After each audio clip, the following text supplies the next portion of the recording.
Mummy के बच्चे mummy को काकी कह रहे थे, तो एक लड़का होता है वो भी अपने मम्मी को काकी करने लगता है। अब क्या हुआ, एक दिन बता, उसका नाम था श्यामू। एक दिन सवेरे सवेरे श्यामू की नींद खुली, देख रहा है घर में कोहराम मचा हुआ है। उसकी माँ नीचे से ऊपर तक कपड़े ओढ़े हुए कंबल पर भूख पर शयन कर रही है, और घर में सब लोग उसे घेर कर बड़े करुण स्वर में विलाप कर रहे हैं। इतना तो समझ में आ गया। वो बच्चे को लग रहा है मेरी माँ शयन कर रही है और सब लोग बैठ के विलाप कर रहे हैं।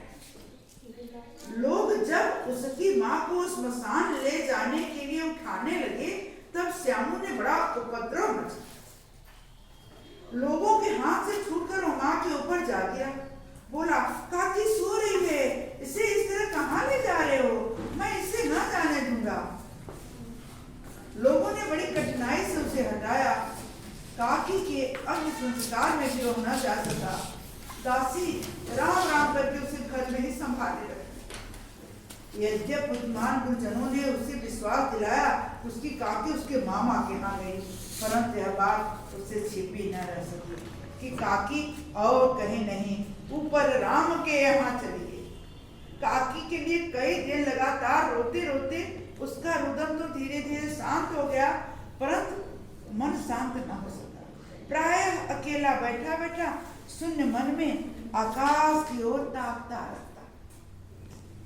समझ में आ रहा है ना किसके बारे में कहानी हो रही है? एक दिन उसने ऊपर एक पतंग उड़ती देखी। न जाने क्या सोचकर उसका हृदय एकदम प्रफुल्लित हो उठा।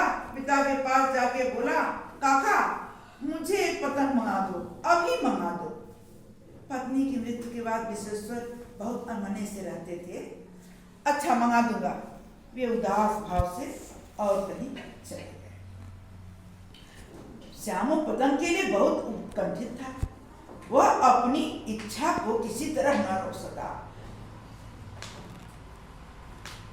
एक जगह खूंटी पर विश्वेश्वर का फोटो टंगा था। इधर उधर देखकर उसके पास स्कूल सरकार कर और ऊपर चढ़कर कोट की जेबें टटोली। एक चवन्नी पाकर तुरंत वहां से भाग गया। सुखिया दासी का बड़ा लड़का श्यामू का साथी था। श्यामू ने उसे चवन्नी देकर कहा, अपनी जिज्जी से कहकर गुपचुप एक पतंग और डोरी मंगा दो। देखो अकेले में लाना, कोई जान ना पाए। पतंग आई, एक अंधेरे घर में उसमें डोर बांधी जाने लगी। श्यामू ने धीरे से कहा, बोला किसी से न कहो तो एक बात कहूं? भोला ने सिर हिलाकर कहा, नहीं किसी से न कहूंगा। श्यामू ने रहस्य खोला, मैं यह पतंग ऊपर राम के यहाँ भेजूंगा, उसको पकड़कर काकी नीचे उतरेगी। मैं लिखना नहीं जानता, नहीं तो इस पर उसका नाम लिख देता। भोला श्यामू से अधिक समझदार था। उसने कहा, बात तो तुम अच्छी सोची, परंतु एक कठिनाई है। यह डोर पतली है, इससे पकड़कर काकी उतर नहीं सकती। इसके टूट जाने का डर है। पलंग में मोटी रस्सी हो तो सब ठीक हो जाए। श्यामू गंभीर हो गया।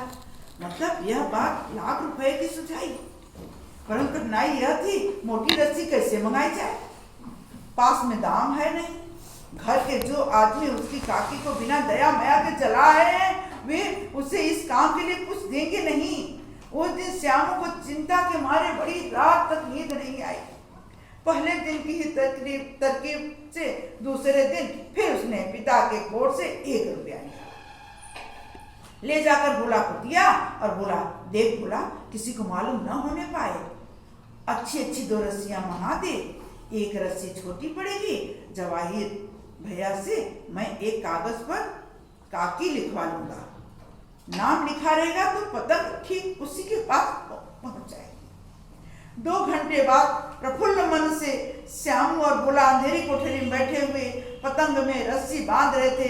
अकस्मात उग्र रूप धारण किए विश्वेश्वर शुभ कार्य में विघ्न की तरह वहां जा पहुंचे। भोला और श्यामू को धमका कर बोले, तुमने हमारे कोट से रुपया निकाला है? भोला एक ही डांट में मुखबिर हो गया। बोला, श्यामू भैया ने रस्सी और पतंग मंगाने के लिए निकाला था। विश्वेश्वर ने श्यामू को 2 तमाचे जड़ कर कहा, चोरी सीख कर जेल जाएगा?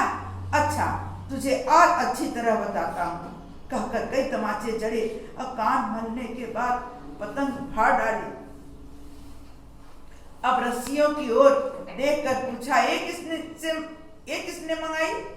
भोला ने कहा, इन्होंने मंगाई थी। कहते थे इससे पतंग तान कर काकी को राम के हाथ से नीचे उतारेंगे। विश्वेश्वर हतबुद्धि होकर वहीं खड़े रह गए। उन्होंने फटी हुई पतंग फाड़ उठाकर देखी, उस पर चिपके हुए कागज पर लिखा था, काकी। सिया राम शरण गुप्त की ये कहानी सोचने पर मजबूर करती है। अब इसका अर्थ आप लोग बताओगे हमें बारी बारी।